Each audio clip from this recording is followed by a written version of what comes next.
Eh, j'ai lu un truc, et ça Eh s'appelle... ben dis-moi, tes vidéos elles sont pas censées sortir un samedi sur deux. Eh, on n'est pas nickel là au niveau du rythme, hein.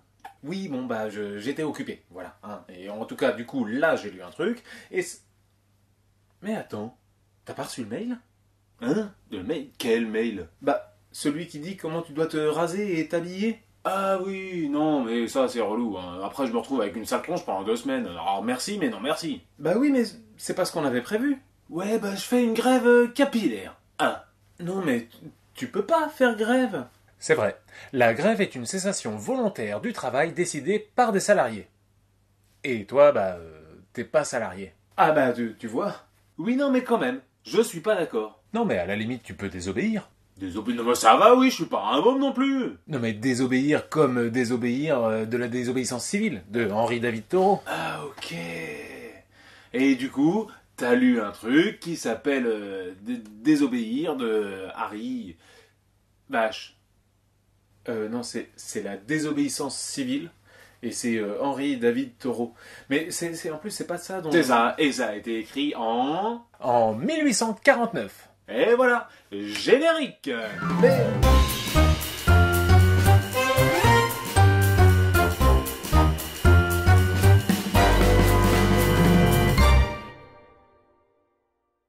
Bon bah alors, qu'est-ce que ça dit? Bon, ok. Alors, en 1846, Henri David Thoreau vivait dans le Massachusetts, hein, et en signe de protestation contre l'esclavagisme et la guerre que les États-Unis faisaient à cette époque-là contre le Mexique, il décide de refuser de payer ses impôts, ce qui lui vaudra une nuit en prison.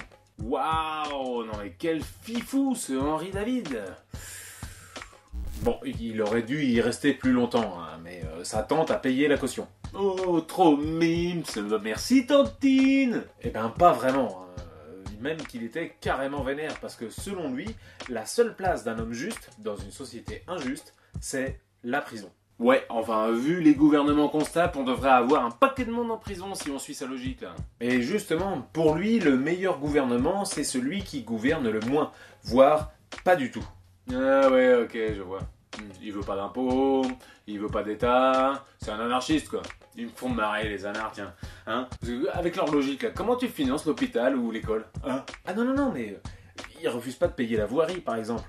Hein, il a tout envie d'être un bon voisin qu'un mauvais sujet. Un mauvais sujet de quoi? Ah non mais lui, il s'en fout de suivre l'argent de ses impôts. Du moment que ça sert pas à acheter des esclaves ou des armes pour buter d'autres types. Voilà. Ce qui lui importe, ce sont les effets de son obéissance. Ah non mais du coup, c'est quoi qu'il critique alors? Eh bien, la façon dont sont prises les décisions d'un gouvernement. Le fait que, selon lui, ce n'est pas l'idée la plus juste que l'on choisisse, mais l'idée de la majorité. Ce qu'il critique, c'est la tyrannie de la majorité.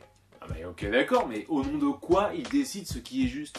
Eh bien, de sa conscience, de son sens moral, que, selon lui, tous les hommes partagent, mais dont très peu se servent. Ah ouais, ok, je vois. Mais je sais pas pourquoi, tu vois, j'ai l'impression que ça pourrait vite partir en cacahuète ce truc. C'est clair. Et c'est d'ailleurs ce qui est à la base du refus des colons israéliens de restituer les territoires occupés, ou bien des militants anti-avortement qui s'enchaînent devant les hôpitaux.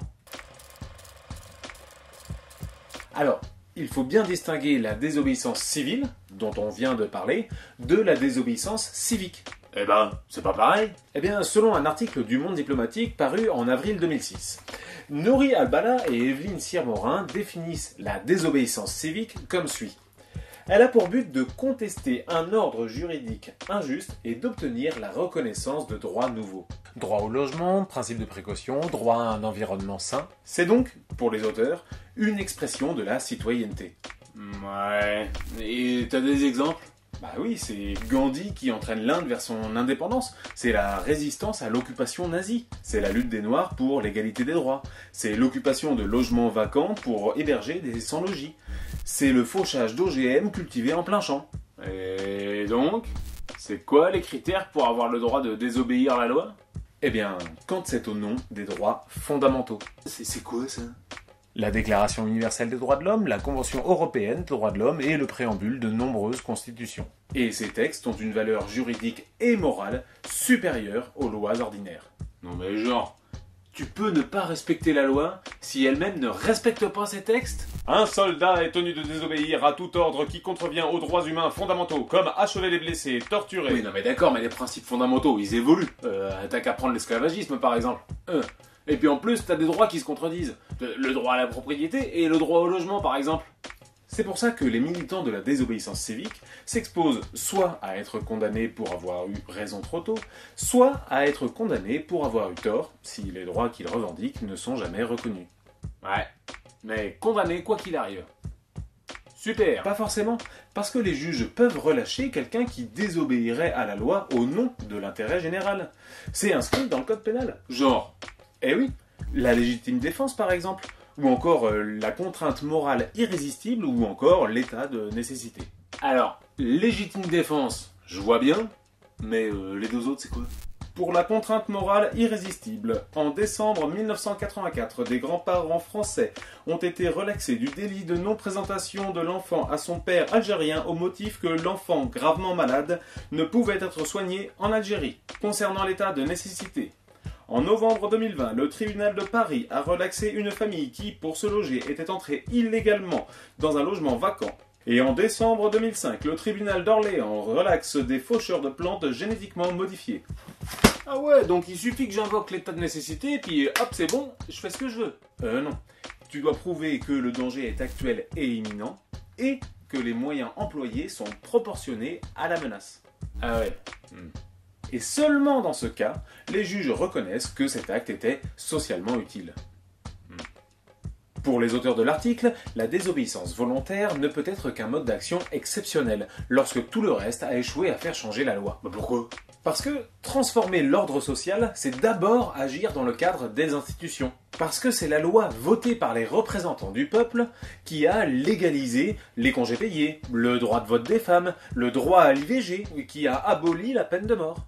Ok, donc du coup, résister, c'est toujours risquer d'avoir une amende ou de finir en tôle, et peut-être, des fois, de réussir à changer les choses. Et oui. Et pour conclure l'article, la désobéissance civique à une loi injuste pose une double question. Quelle est la réalité de la démocratie à l'heure où s'accroît la crise de la représentation politique ? Article écrit il y a plus de 18 ans, il est important de le rappeler. Et quelle est la place des citoyens pour la protéger et l'approfondir ? Et c'est quoi les réponses?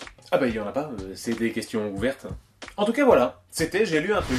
Oui, enfin deux trucs du coup. Oui, si tu veux. Désobéir à une loi injuste par Nouri Al-Bala et Evelyne Sirmorin, écrit en 2006, et La désobéissance civile par Henri David Thoreau en 1849.